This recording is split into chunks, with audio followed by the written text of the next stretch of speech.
La crisis en el campo es una bomba de tiempo y también otra herencia maldita del gobierno del expresidente López Obrador. Las protestas de agricultores surgieron por una falta de acuerdo con el gobierno federal sobre el precio por tonelada de maíz. Los compradores ofrecían 5,200 pesos la tonelada y el gobierno daría un apoyo de 850 pesos.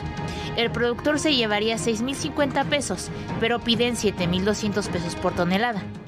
No vamos a aflojar a menos que haya alguna noticia que sea de ahí para arriba. Nos tienen que atender en la Presidencia de la República.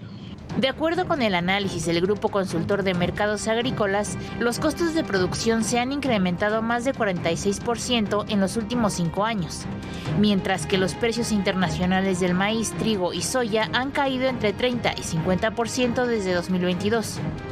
Además, no hay programas de apoyo para todos los campesinos. Desde 2019, cuando López Obrador calificó los programas de neoliberales, decidió reorientar el presupuesto a apoyos directos a los productores, con menos de 5 hectáreas, que aportan solamente el 22% del volumen nacional y dejan fuera al resto, lo que trajo retrocesos en productividad y competitividad. Hoy el secretario de Agricultura, Julio Verdegué, informó que se alcanzó un acuerdo con los productores para pagar los 6,050 pesos por tonelada más un apoyo local.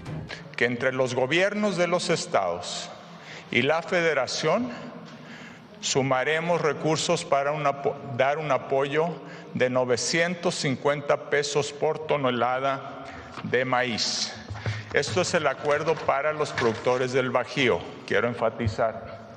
Apoyaremos en esa región alrededor de 90,000 productores, son productores de hasta 20 hectáreas. Sin embargo, el movimiento agrícola campesino dijo que era una simulación y mantiene algunos bloqueos. Para ADN Noticias, Fuerza Informativa Azteca. El campo mexicano maltratado, abandonado, los productores víctimas de la extorsión, de la violencia, y lo que vemos es apenas un botón de muestra. Jorge Fernández Menéndez, querido Jorge, ¿cómo estás? Beatriz, muy Carlos, buenas noches, la presidenta del Consejo Técnico de la Confederación Nacional Campesina, Beatriz Paredes. Beatriz, qué gusto, gracias. Muchas gracias. Muchas gracias por estar acá. Carlos Mota, hola. Carlos, ¿cómo estás? Buenas noches. Muy buenas noches. Es el abandono, es la violencia, son los precios castigados, Jorge, es un cóctel casi perfecto, las extorsiones que en los productores agrícolas son cada vez mayores, y yo creo que, como tú dices, es un cóctel, y siempre se va a decir que son muchos años de abandono, pero en realidad el sexenio pasado fue un abandono muy importante al campo mexicano, en recursos, en apoyos, en desarrollo, y se mantuvo el campo mexicano porque los mercados funcionaban. Si a eso le sumas el aumento de los costos de producción, le sumas las presiones que también vienen desde Estados Unidos en los temas agrícolas, le sumas el costo de la extorsión y de la inseguridad en todo el campo mexicano, tienes un caldo de cultivo para lo que tenemos ahora. Productores de todo el país muy molestos, muy enojados, muy preocupados, desde los muy grandes hasta los muy pequeños. ¿Por qué? Porque las oportunidades se han cerrado en el campo, como se han cerrado en el resto de la economía. Pues sí, hemos visto y escuchado las protestas, Beatriz, de los limoneros, de los aguacateros, de los naranjeros, los asesinatos, porque además pues no queda en protestas, son las extorsiones, son los secuestros, son los homicidios. ¿Cómo ves? Tú que tienes tantos años viendo además al campo en diferentes tramos, en diferentes etapas, ¿cómo ves las cosas hoy? Bueno, yo en primer lugar quiero reconocer que abran este espacio para hablar del campo, porque uno de los problemas es que, siendo tan importante la temática del campo, a veces se escapa de los noticieros nacionales. No siempre el tema del campo se aborda en las noticias nacionales, quizá porque no se siente en la Ciudad de México solo cuando hay escasez de alimentos. Si no hay escasez de alimentos, de repente la gente siente que las cosas en el medio rural van bien. Entonces, lo primero que quiero es reconocer que se abra este espacio. Y lamentablemente los agricultores o los campesinos tienen que llegar a medidas extremas. Y los agricultores los medianos agricultores, los campesinos, los ejidatarios, los jornaleros, llegan a medidas extremas solo cuando están muy desesperados. Y a mí me parece que estos agricultores que llegaron a la decisión de cerrar carreteras y los medianos productores, rancheros, en fin, que llegaron a esa decisión, es que están desesperados. Ya no ven una salida, ya les queda, bueno, quieren hasta regalar su producto porque ya ni les conviene. Las condiciones de comercialización se modificaron absolutamente en estos últimos años y hay grandes trazos, grandes cifras que nos enseñan que hay que establecer en serio un diálogo sin posiciones dogmáticas de nadie para ver si se requieren algunos ajustes en la política agropecuaria. No puede ser que en el maíz amarillo se siga importando más del 50% de lo que consume el país en masa en maíz amarillo. No puede ser que se empezaran las importaciones de maíz blanco.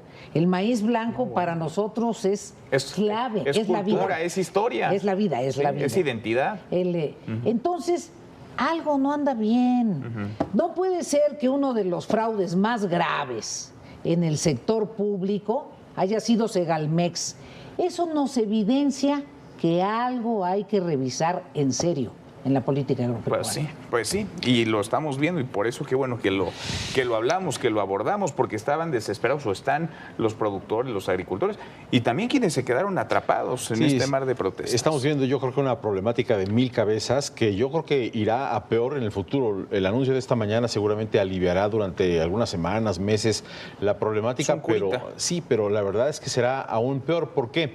El mercado del maíz es en el mundo perfecto, ¿no? El precio se mueve pues con la demanda, la oferta, pero está torpedeado por políticas públicas nacionales de todo el mundo imperfectas. Es decir, el mercado global efectivamente tiene un precio internacional de referencia, pero el mercado nacional de cada país y los subsidios que se aplican en Japón, en Suecia, en Estados Unidos, en Brasil, en todo el mundo prácticamente, en México por supuesto, pues hacen que esto sea bien complejo de manejar. Cuando tienes que en países desarrollados las políticas públicas funcionan, operan para dar subsidios, sí, quizá con mayor eficiencia, elevando productividades, permitiendo uso de mayor tecnología, auxiliando con maquinarias, todo este tipo de ideas y de políticas públicas mucho mejor estructuradas, compiten directamente con políticas públicas aquí totalmente imperfectas, como es lo que estamos analizando en esta mesa. Entonces, sí vemos que en el caso de México se reacciona tardíamente con un tema de precio, como ha ocurrido el día de hoy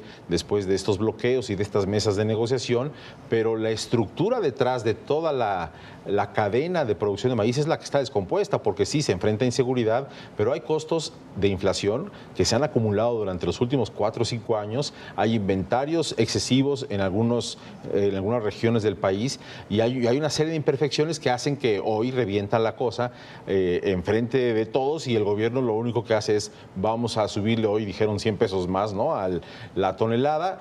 Además, a un gobierno que no le alcanza el dinero, que está con problemas financieros severos y con un estrés de gobernabilidad ya en relación con este tipo de cuestiones que antes no veíamos. Porque, y ahora ya estamos. A ver, son esos precios castigados y luego está el impuesto que hay que pagar. Es un impuesto, la extorsión que se paga, que se cobra. Que es altísimo. Ante y que la omisión de la autoridad. Y que se cobra de vida o muerte, Manuel.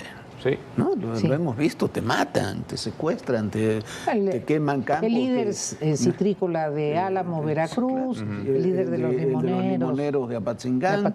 Entonces, pero esos son los temas que salen en las noticias, pero la extorsión es constante. Cotidiana, los es un impuesto, aguacatero es un impuesto cotidiano. Y yo regresaría además, eso en el ámbito de la seguridad, en el ámbito de la producción, lo que decía Beatriz. ¿Cuál es el modelo que queremos tener? Yo no lo conozco. Y en el sexenio pasado no solamente no hubo modelo, se rechazaron innovaciones tecnológicas, no se retrocedió en muchos campos, nos metimos en broncas durísimas con Estados Unidos por el TEMEC, por el glifosato. No hay una idea del tipo de país que queremos. Y sin embargo en el se ámbito... envuelven en esta bandera de sin maíz no hay país y nos estamos quedando sin maíz, no sé, sin país también, Beatriz. O no sabemos qué hacer con el maíz. Creo que el campo mexicano es un campo muy diverso y la población rural también es una población muy estratificada.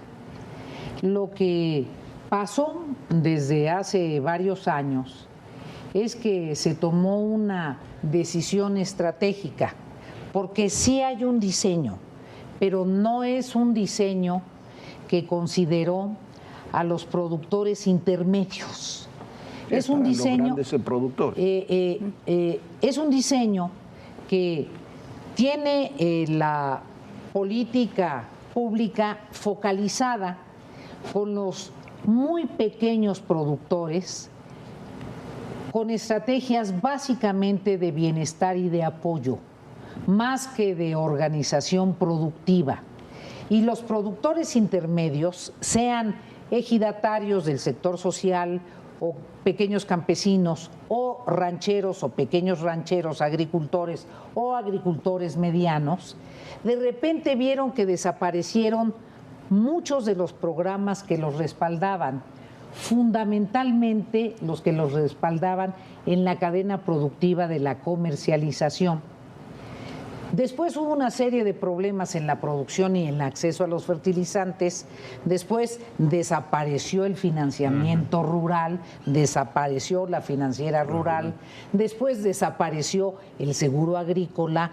Entonces, todo un aparato que tenía que ver con respaldar a los productores del sector social que habían salido hacia adelante y no se quedaron en la fase de pequeños productores en condiciones muy vulnerables, y a los propietarios del sector privado intermedios, desapareció.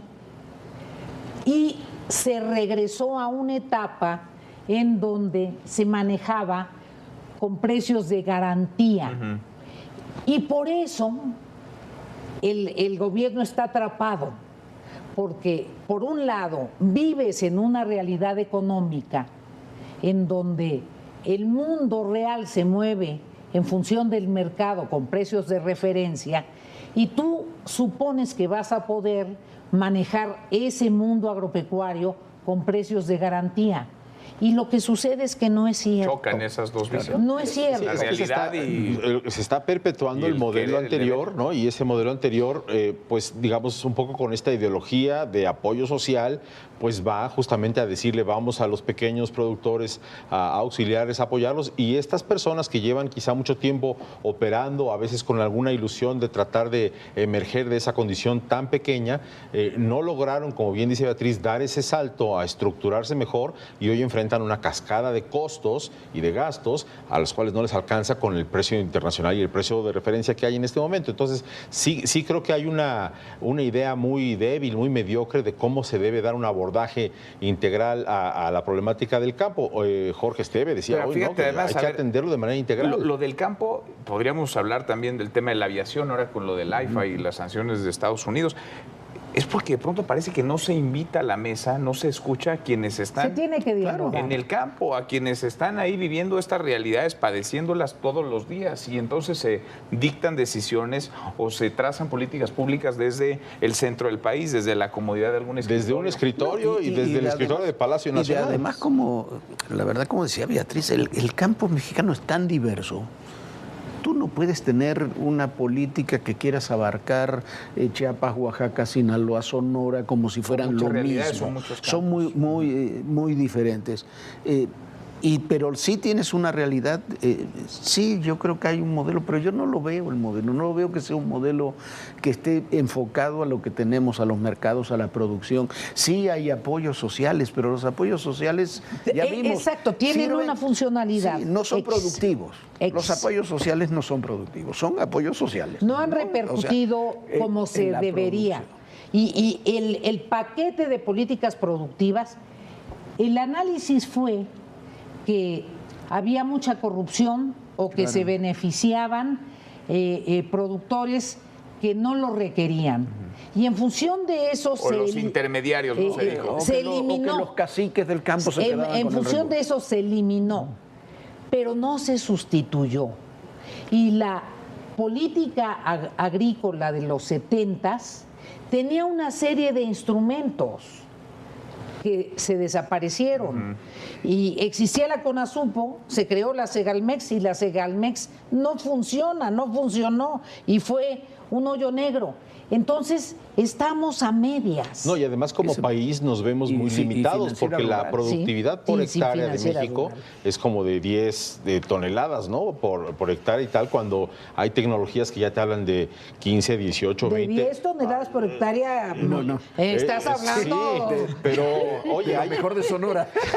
Pero vaya, se logra, pero hay lugares del mundo donde están haciendo 20 o más toneladas por hectárea, ¿no? Ayer perdón la publicidad, pero en todo personal presentamos una entrevista que nos dio Alfonso Romo como jefe de la oficina del presidente López Obrador semanas antes de asumir el gobierno. Y presentaba una política agraria con apoyos técnicos, ¿no?, que no se cumplió absolutamente nada. Bueno, ya Alfonso Romo sabemos dónde está ahorita, ¿no? Y lo que sucedió con esa política, pero no se cumplió absolutamente nada. Al contrario, no solamente no se cumplió, sino que terminaron personajes como la señora Álvarez Huilla y otros terminaron decidiendo. Jesús Ramírez tuvo una participación importante en los temas de agropecuarios el sexenio pasado, decidiendo personas que no saben realmente lo que es el campo. Es un poco lo que tú decías. No se han sentado a dialogar, no para fijar 100 pesos más o menos de los precios de garantía, sino qué vamos a hacer con el campo. Ahora, y para eso piden mucho los productores. Estuve en San Quintín hace un par de semanas. No piden demasiado, piden condiciones mínimas de certeza, que puedan trabajar sin que los esté el crimen organizado atosigando, que puedan exportar, que haya reglas claras, que no les anden moviendo y que no se meta demasiado el gobierno. Eso piden, que lo permitan crecer. Es que también hay un hecho que pienso se debe reconsiderar. La certeza de que todas las organizaciones de los productores y de los campesinos no tienen representatividad. Entonces, como nadie tiene representatividad, no hablas con nadie. Entonces no tienes interlocución. Y entonces no hay diálogo, todo es monólogo. Porque los representantes se vuelven sospechosos, porque no son representantes, son intermediarios de intereses. Y necesitas abrir el diálogo. Este problema de los bloqueos muy probablemente se hubiera logrado conducir porque la gente toma acciones directas por la desesperación. Esto hay que recordarlo. Pero entonces falta ahí oficio político. Además, pareciera que al gobierno no le gusta nada tener diálogo con el Consejo Nacional Agropecuario, por ejemplo, que los estima quizá como más en el lado de los grandes productores, de los que tienen este poder en el norte, en el noroeste del país, en fin, y esta falta de estructura en los pequeños productores, en los campesinos y tal, pues hace necesario que un paso ya urgente tendría que ser, vamos por una consolidación regional de producción en donde se pueda dar fuerza organizacional a estos pequeños productores para tratar de emular quizá un poco lo que en otras partes del país ha sido relativamente exitoso, ¿no? Y que ocurrió durante las últimas 3, 4 décadas, que no ha ocurrido en el sur del país. Y eso, pues efectivamente no se ve desde afuera, ¿no? Entonces está fragmentado el país con la mala o nula, a veces interlocución, que sí se observa del gobierno central hacia los productores grandes, que además pues producen razonablemente bien con las tecnologías que están manejando. Pero existen organizaciones campesinas de todos colores y de todos sabores. Tampoco hay diálogo con las organizaciones campesinas afines a las visiones ideológicas predominantes. Es fundamental. Hay una especie de rechazo a las organizaciones intermedias que no es saludable. ¿Y eso a quién le tocaría? ¿Eso le tocaría a Gobernación? ¿Le tocaría a Agricultura? Les toca, desde luego, primero a los responsables de las áreas agropecuarias, primero que nada, y desde luego a las áreas políticas. Pero lo esencial es saber que no toda la representación es nula. Claro. No puedo entender esta idea de que solo el poder omnímodo y luego solo los productores individuales. Así no es la realidad. Y así no funciona, porque además, insistimos, es tan diversa la realidad que no puedes tener una política que se maneje así. Tú necesitas diálogo y mesas y acordar regiones. No, Tú necesitas región y regiones específicas. A ver, me parece muy bien que hayan ido el secretario Harfuch y el general Trevilla a ver a los limoneros, a ver cuál es la situación de seguridad específica de los limoneros. Está muy bien, es diferente. Que está clara desde hace muchos años. Pero está bien que se acuerde lo que se tenga que acordar. Pero es diferente a la que tienen en Sonora, y es diferente a la que tienen en Chihuahua, y es diferente a la que tienen en Chiapas o que tienen en Oaxaca. O en Tamaulipas, donde los ranchos están invadidos. Claro, sí. No, necesitarías también una aproximación técnica, análisis técnico, financiero. Técnica, tecnológica, también ahí, y los incentivos tecnológicos para que esto camine, para que esto avance. Hay que abrir un diálogo Incentivos. nacional con los productores, un diálogo nacional con los productores. Ahí el asunto es quién convoca. ¿Quién tiene hoy esa posibilidad? Siempre habrá disposición. La presidenta de la República es la que puede convocar. A ver, yo recuerdo, tú lo sabes mejor que yo, cuando decían la silla convoca, ¿no? A mí me lo dijo un político muy importante de esa época, que me dijo, a ver, cuando la silla convoca, uno va.